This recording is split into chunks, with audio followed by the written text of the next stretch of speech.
Hello, my name's Mary Wareham and I'm the Deputy Director of the Crisis Conflict and Arms Division of Human Rights Watch. When the international treaty banning anti-personnel landmines opened for signature on December 3rd, 1997, the International Day for Persons with Disabilities, it was celebrated around the world as a major advance for the protection of civilians. Japan's then Foreign Minister, Keizo Ibuchi, expressed hope that everyone would implement and adhere to the treaty, quote, so that generations who follow us in the 21st century are able to live in a world free from the threats of landmines. All eyes are on Japan as it takes up the important role of 2025 President of the Mine Ban Treaty and chairs a crucial meeting of treaty members at the United Nations in Geneva this December. Japan's disarmament representative, Ambassador Tomiko Ichikawa, will preside over this important meeting. Anti-personnel mines kill and maim people indiscriminately, while mined land drives displacement, hinders the delivery of humanitarian aid, prevents agricultural activities, and impedes socio-economic recovery from conflict. For these reasons, governments rallied to adopt the Mine Ban Treaty in 1997, and it took effect on March 1st, 1999. The treaty combines strict prohibitions on anti-personnel landmines with measures requiring member countries to clear and destroy them, as well as to provide assistance to mine victims. The treaty sets a strong standard and provides the best international framework to meet this goal and to put an end to the suffering and casualties caused by anti-personnel mines. A total of 164 countries have joined the Mine Ban Treaty. That includes all of the African Union members, all European Union members, and all NATO member states except for the United States. Since 1999, the Mine Ban Treaty has made a significant progress, as shown by the big drop in the production of anti-personnel mines from more than 55 countries to a dozen today. The treaty's positive impact can also be seen in the destruction of more than 55 million anti-personnel mines from the stockpiles of countries that have signed the treaty. Japan is a former producer and importer of anti-personnel mines. It completed the destruction of nearly 1 million stockpiled anti-personnel mines in February 2003. Under the Mine Ban Treaty, 33 countries have completed clearing all anti-personnel mines from their territory since 1999. In 2023, global funding for mine action, including mine clearance and victim assistance, surpassed $1 billion for the first time ever, driven by an influx of donations to Ukraine, which received more than $300 million.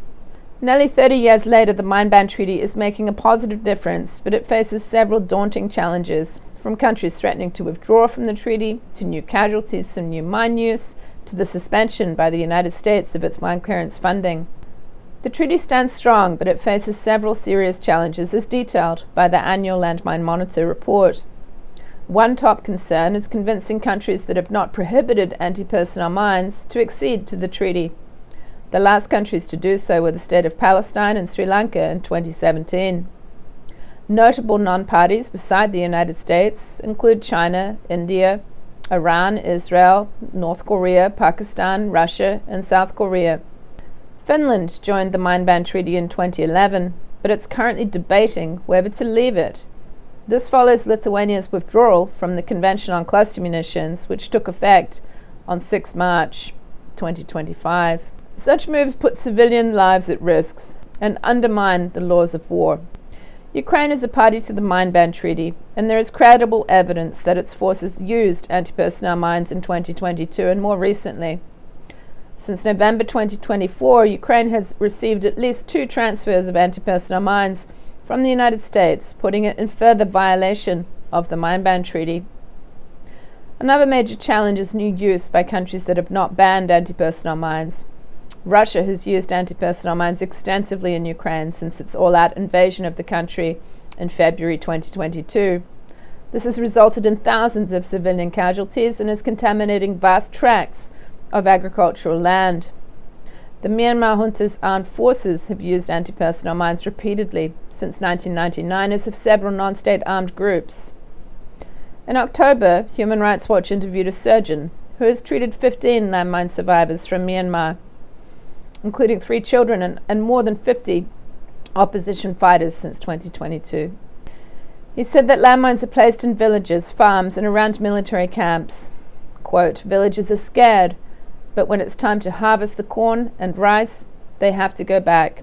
Kids will go with them playing in the fields." End quote.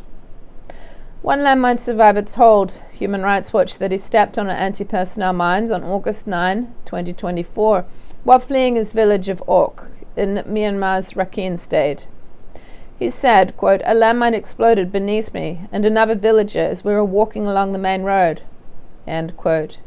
He lost consciousness, but villagers got him to the river where he crossed the border into Bangladesh. His lower left leg was amputated at a local hospital.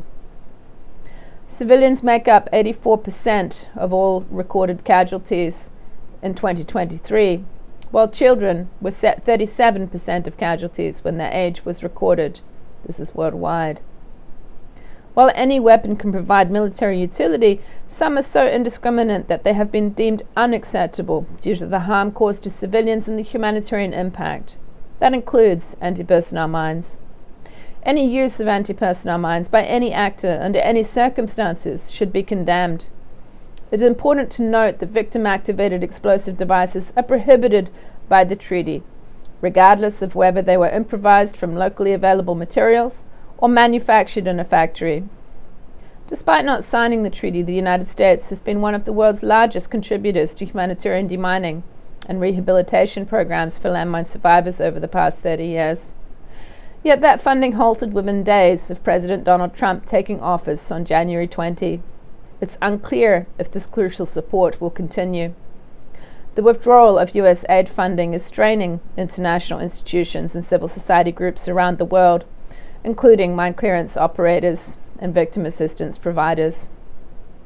The potential end of US funding makes contributions by other donors, such as Japan, even more essential to help fill the gap left by the United States.